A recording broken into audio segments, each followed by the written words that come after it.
Ms. Jansen. Thank you, Mr. Chair. I must say I am disappointed that I have to be here to speak to the need for religious freedom protection, but I'm very thankful to my colleague, Mr. Lawton, for the amendment that he's put forward to actually protect that freedom of religious expression. There are days in Ottawa when the bills we debate come and go, barely remembered by the time we leave the committee room. And then there are days like today, days when the very soul of our country is at issue. Because what we're really dealing with right now is not a technical adjustment or a procedural tweak or a footnote in the justice system. What we're debating is whether Canadians should be free to speak from their conscience or whether that freedom can be stripped away because a government of the day finds those beliefs uncomfortable. Today's one of those moments that will be remembered long after the politics of the day have faded. A future generation will ask us what we did when they are going to ask us what we did when the freedom to speak one's faith was put at risk. Incredibly, the Liberals and the Bloc have struck a deal to remove key safeguards in the criminal code, safeguards that protect Canadians who speak in good faith about their religious beliefs. Safeguards the Supreme Court of Canada has already said are necessary to keep our hate speech laws constitutional. Necessary, not optional. After the amendments supported by the Liberals and the Bloc passed, we're now in a situation where key safeguards in the criminal code have been stripped away. Safeguards that protected Canadians of faith. Those protections existed for a simple reason, because people of faith in this country hold deep, sincere beliefs about morality, about human nature, about right and wrong. And some Canadians agree with those beliefs, while others disagree. But in a free society, we debate ideas. We don't jail people for them. With the earlier amendment now adopted, the risk is real that people could be investigated and prosecuted, even face up to 2 years in prison, for simply quoting a verse from the Bible, the Torah, the Quran, the Guru Granth Sahib, the Vedas, or the teachings of Buddha. In other words, quoting the very scriptures that shaped their lives. Mr. Chair, this is not the Canada our grandparents built. This is not the Canada my family came to from the Netherlands after World War II, or the Canada generations of immigrants chose as their home because this country promised something rare in the world, freedom of conscience and freedom from religious violence. That's why Mr. Lawton's amendment is so important. His proposal would add a new subsection 6.1, making it clear that nothing in this section is to be interpreted or applied so as to interfere with the freedom of expression or the freedom of religion. This amendment doesn't undo all the damage of the previous change, but it does put a clear statutory road sign in front of prosecutors, judges, and police. When you apply this section, you must not trample freedom of expression and freedom of religion. It's a line in the sand that says, on the face of the law itself, that these charter rights still matter. Now, the Bloc and the Liberals have justified their earlier amendment by pointing to the case of the Montreal imam. In 2023, he prayed for the extermination of Jews. What he said was vile, anti-Semitic, and hateful. And it was already illegal. There's no religious defense for advocating genocide, and there is no religious defense for public incitement of hatred. The authorities could have charged him, should have charged him, and they failed to enforce the law. And that failure is now being used as an excuse to criminalize ordinary Canadians who simply express their faith sincerely. You don't fix one injustice by creating another. We're now left to mitigate the damage. Mr. Lawton's amendment is one of the only tools left to this committee to send a clear message that Parliament does not intend this section to be used to interfere with core freedoms. I want people to picture something for a moment. Imagine a mother standing at a school board meeting, reading a passage from her holy book, trying to explain a belief that her family has lived by for generations. Imagine a priest or a rabbi or an imam preaching a sermon drawn from their ancient texts. Imagine a Sikh leader explaining a teaching that's over 500 years old. Imagine a Hindu teacher quoting the Bhagavad Gita. Imagine a Buddhist sharing the words of a sutra. In the wake of the amendment that's just passed, those Canadians are now looking to see whether Parliament will offer any reassurance, any guardrail at all, that they will not be treated as criminals for speaking from their own scriptures. This is what this amendment does. It doesn't solve every problem, but it tells them this section is not supposed to be used to interfere with your freedom of expression or your freedom of religion. What troubles me even more, Mr. Chair, is what was said in this very committee last week. The Liberal Chair, Mark Miller, looked at scriptures cherished by billions of people, the Bible, the Torah, and said there is clear hatred in them. He singled out Leviticus, Deuteronomy, Romans, and then he said prosecutors should be able to press charges when Canadians quote those books. Think about that. A senior Liberal in charge of shaping our laws believes quoting scripture should be grounds for criminal prosecution. If you want to understand why we need Mr. Lawton's amendment, it's exactly because those are the kinds of views that will guide how this law is interpreted.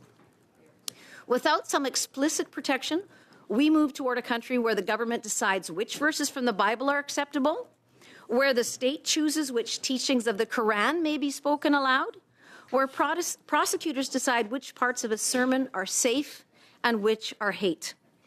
Mr. Chair, when the state starts policing scripture, it's no longer protecting citizens, it's controlling them. We already see this pattern across the country.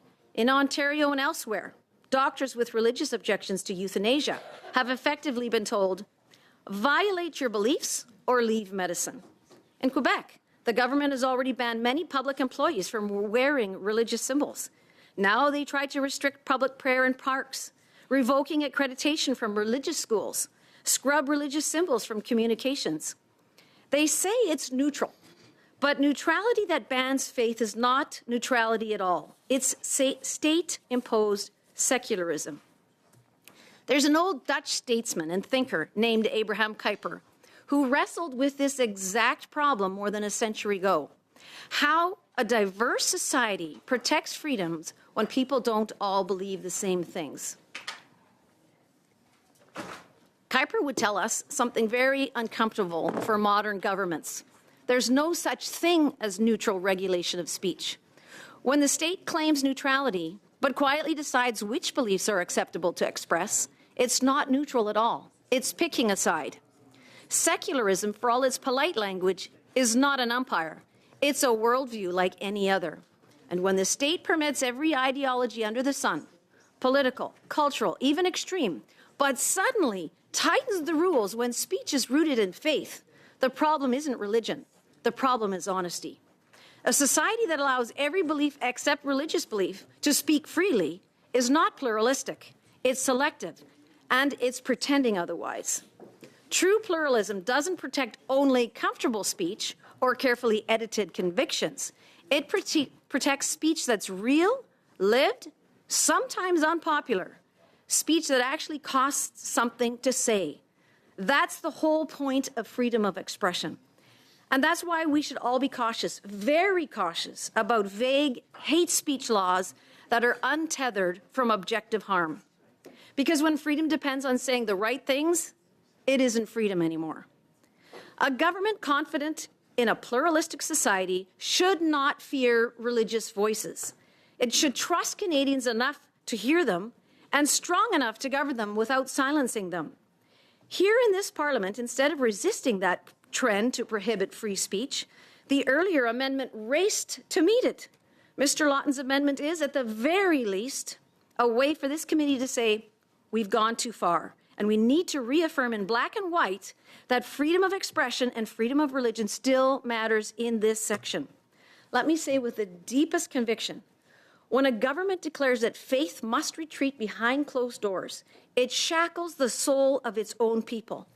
Imposed secularism is not neutrality. It is the state asserting its own creed, insisting that the wisdom of our past, our ancient writers, must change, allowing a single arrogant generation, which is a tiny slice of history of the world, to impose its small ideas on the past, present, and future of mankind. We ignore our ancestors' wisdom at our peril. History teaches us a hard truth. Time and again, we see that oppression comes dressed in the language of progress, safety, and uniformity. But beneath that language lies a quiet demand that the principles of the individual must bow down. It is the cold hand of power reaching into the conscience and soul of citizens, demanding obedience. And once that line is crossed, the state does not stop. It grows bolder. And a people who once spoke freely begin to whisper instead.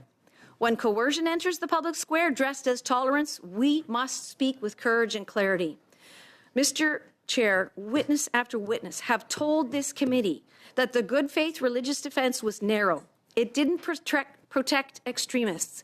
It didn't protect violence. It didn't protect hatred. It simply protected sincere people of faith who speak honestly from their traditions. That fence has now been removed.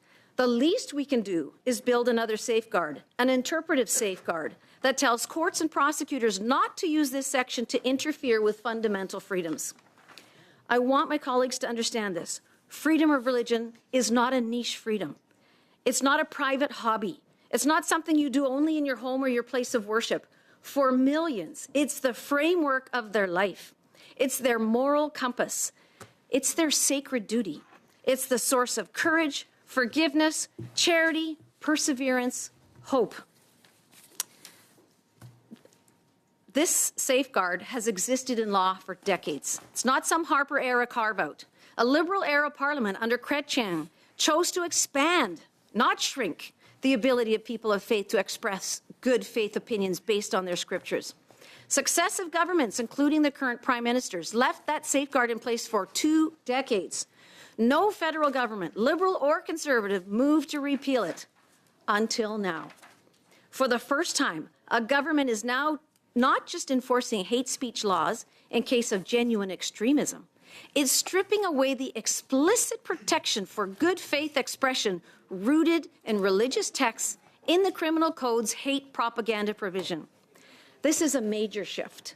And if we're going to do something that serious, the very least we can do is adopt Mr. Lawton's amendment to signal that Parliament does not intend this section to be used to trample freedom of religion and expression. So, Chair, for all of these reasons, I support Mr. Lawton's amendment. It's not everything we wanted, but it's an important line of defense left to this committee. I would urge colleagues, whatever your party, whatever your ideology, whatever your personal beliefs, to ask yourselves a simple question. Do I want to live in a country where this section can be interpreted in a way that interferes with freedom of expression and freedom of religion? Or do I want the law itself to say that it must not be interpreted that way? If the answer is that you value those freedoms, then I would respectfully urge you to vote in favor of Mr. Lawton's amendment. Thank you. Thank you, Ms. Jansen. Okay, now over to Mr.